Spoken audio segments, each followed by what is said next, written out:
The only reason I'm still alive is because I have information they want. You can scream. You were in danger the minute you met me. You can hide. But you cannot escape. Please, take me away. Diego, welcome to the Award Store podcast. How are you? Thank you for having me here. I'm so excited to talk to you because I've been a huge fan of your career for like an extremely long time. I was actually grew up in Corpus Christi, Texas, and when Y Tu Mamá También came out, it was like everybody was talking about that movie. It was like the biggest thing that ever had happened, and it's so great that you're now back with another film that people are raving about. Another incredible year between Andor and Kiss of the Spider-Woman. So I'm going to start with Kiss of the Spider-Woman because this is actually an interesting thing, especially for you. It's a very famed play. It's been a play and then a movie, and now it's been turned into a musical, and it's won awards all the way through. But sadly, it doesn't often get cast authentically. So it was really great to see you as a Spanish language actor playing this role. So talk about getting the role and taking that back a little bit by playing it authentically. Yeah, it's quite interesting what that because first thing, this is a novel, right? And it's quite interesting what that book has generated over decades, how relevant still is today, how different it reads today at the same time. And it's fascinating how many things have come out of it.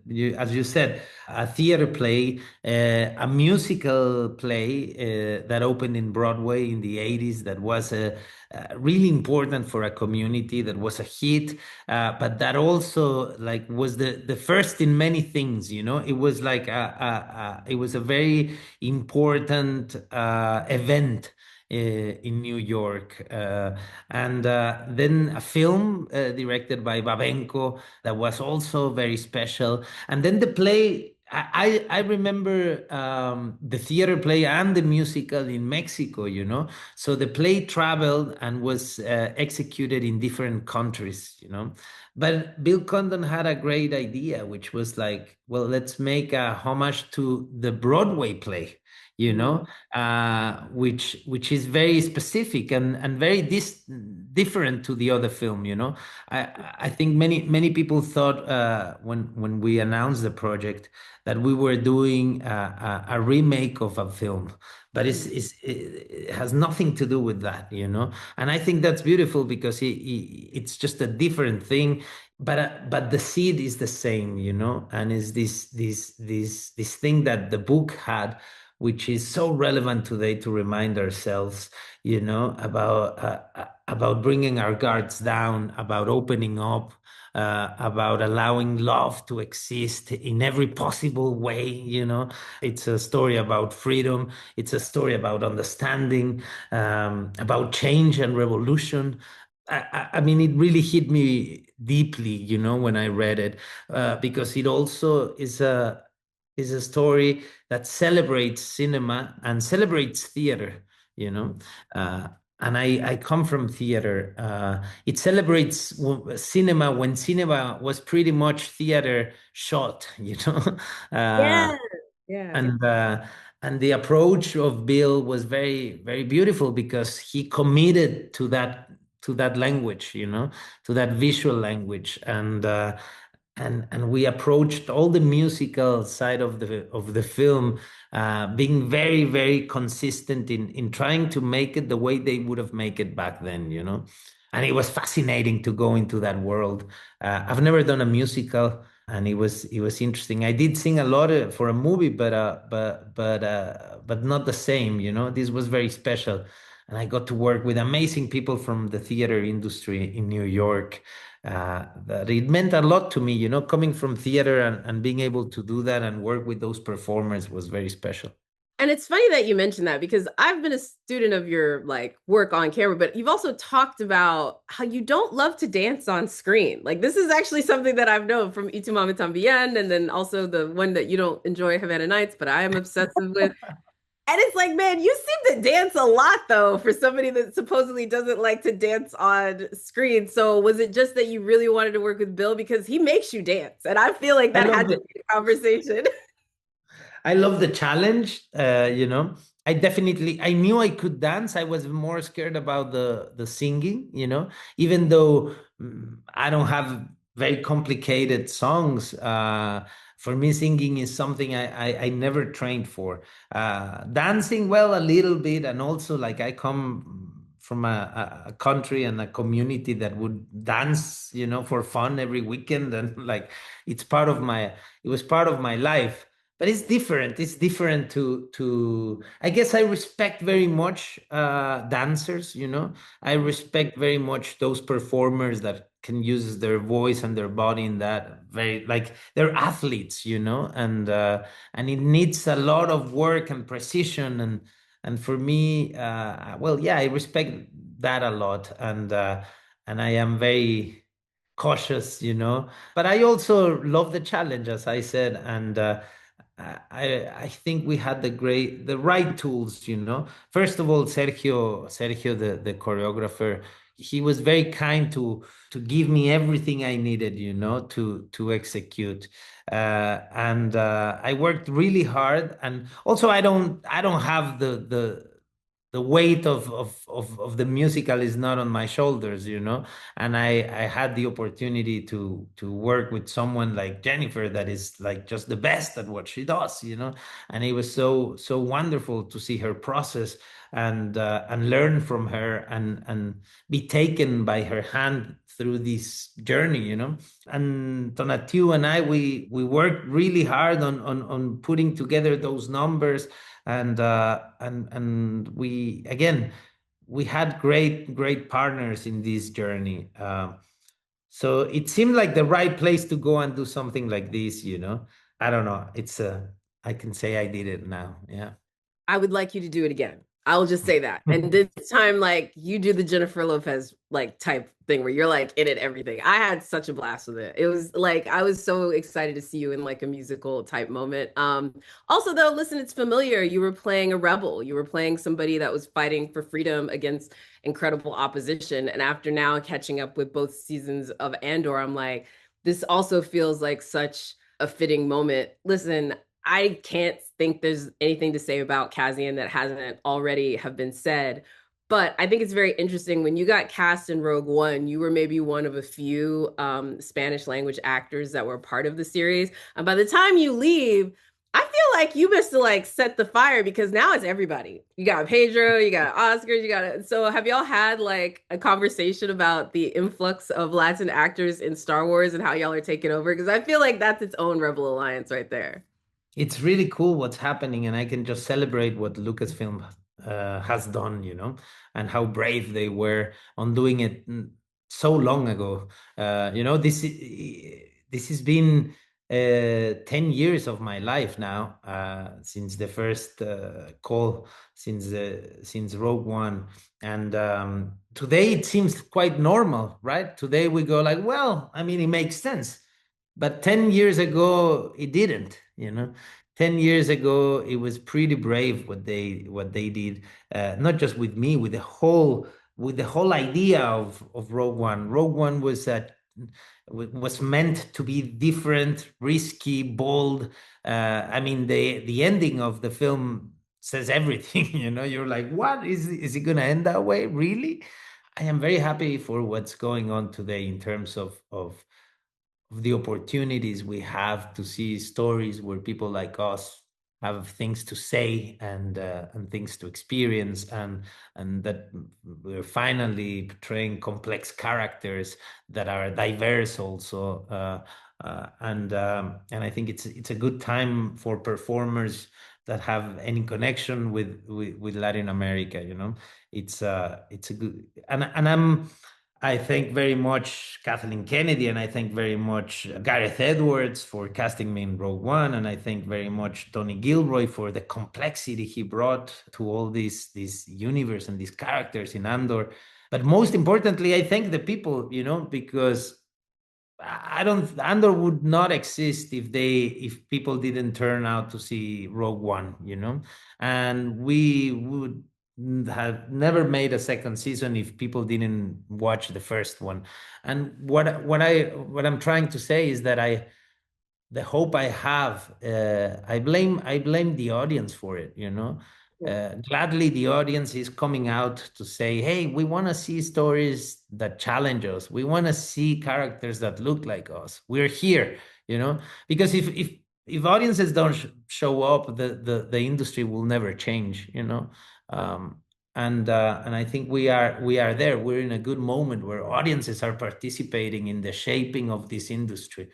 And personally, as an actor, I can say that I've been blessed with the opportunity of playing, again, complex roles that represent a challenge for me and that allow me to show that I'm capable of more than what you have seen before of me.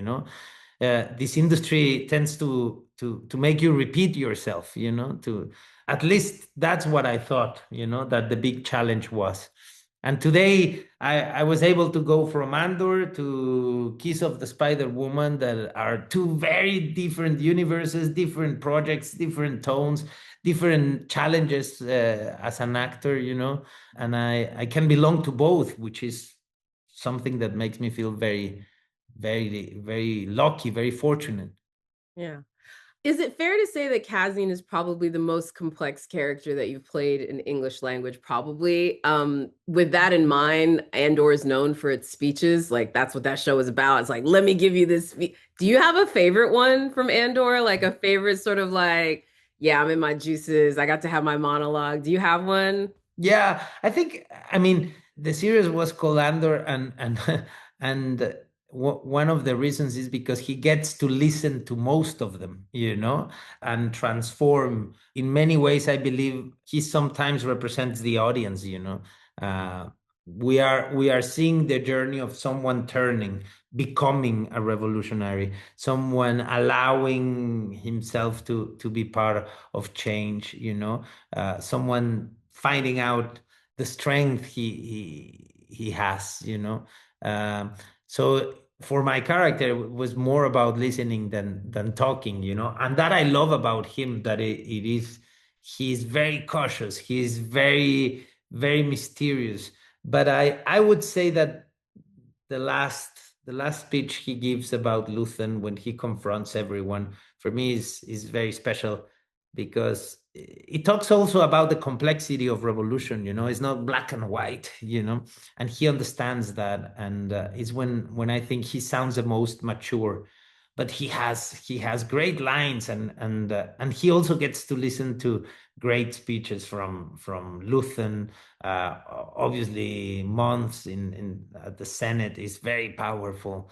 Yeah. Um, Everything Fiona said to you, by the way, everything the one that played your what mother. about that? The ending of the first season, and witnessing, I don't know, saying goodbye to your mother that way. I thought it was genius, the way it was written and the way it was executed by her, and the way it was shot.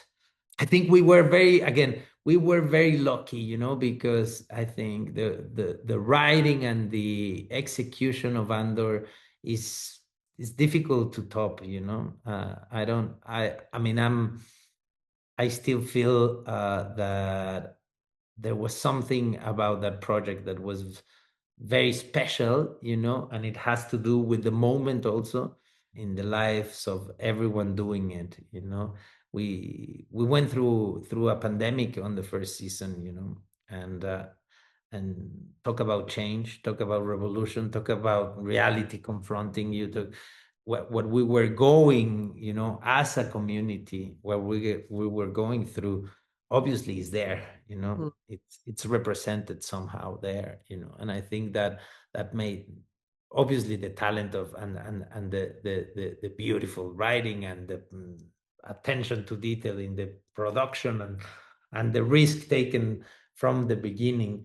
But there was also something happening, that gave a very special vibration to the project, that made it so special and unique.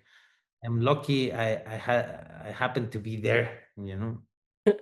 Well, I was lucky that we got to watch it. I also want to add to, as someone that has like been about your filmography, I know a lot of people talk to you about like the big stuff that you've been in, but I'm like a fan of things that like I don't think you care about the Casanova TV movie that you did, but I watched Oh, that thing so often. I lived for it. I love you in obviously thank you. 30 Dancing Havana Nights. I'm very much talking like this is like my like whatever year. But you have a ton of Spanish language features that I and projects that I think more people should pay attention to, like La Maquina that you did with that one I loved too. If you could tell anyone watching this to check out something from your sort of like Spanish language filmography that maybe they haven't seen, what would be the title that you're like, you got to see this, like Hurdle the I One think Inch Barrier or I something. think because Y tu mamá también was so important, I would say that yeah, La Máquina being the last thing Gael and I did together, it's not a film, but it's a long film because it's 6 episodes and it has a beginning and an end, which is I think the big difference between film and TV these days. And I would, yeah, I urge people to watch it because it's fun and because it's again that dynamic and that chemistry, but many years later. And then if they want to keep on that theme, they can go and revisit Rudo y Cursi, which is the film we did in between. So as Mhm. actors, we did Y tu mamá también, then Rudo y Cursi, and then this one. We've been in other stuff together, but these are like kind of like the ones where it's about the chemistry of this of us and a story of friendship and love. All of them are kind of like yeah a story about friendship, all-time friendship. Yeah. I dig that. And speaking of that all-time friendship, because I've watched so many interviews with y'all together, I have to ask this. He talks about how good of a cook you are. So like, what's the deal? Like, what, and how do I get an invite into your chef room? Two, what are you cooking? Because every interview he talks about how good of a chef you are. So like, what are you making, sir? I love cooking, and I got better and better with having kids made me like improve as a cook and evolve with them, as they grow. But I also love the idea of having people come and offering them something, and I did a show about this. It's called Pan y Circo, Bread and Circus, and it's a show people can see in Amazon. And there is like there is yeah a lot of episodes to watch, and the whole idea is to invite people to sit on a table, people that think different about something that matters, people that happen to be far away, like politicians, or people that just don't seem to agree or have very different perspectives of something, and using the table and food to bring them together to listen to each other. Uh, and I started having chefs cooking, in the first season, and I would be helping them and learning. And the second season, I started cooking myself because I really got into it, and I thought it was even more personal and more intimate if I cooked myself. Anyway, I learned a lot about cooking, but also I learned a lot about what food does. And I think that's what I like about food, which is like it brings people together no matter where you come from, no matter what you believe in.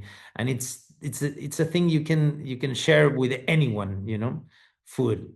And it makes you listen, and it makes you share something with someone that you thought you had nothing in common. And that's a good beginning for this fractured world we live in today. All right. Well, I'm gonna have to get out of here. That was really incredible. I really appreciate it. But I want to say this because I know you're like a very talented person as far as writing, directing, whatever. And you also love cinema. And at Rotten Tomatoes, we believe that the way you show love is by recommending things. So, right quick before we get out of here, give us a show, movie that you're recommending to folks right now for them to check out. Oh, that's a good one.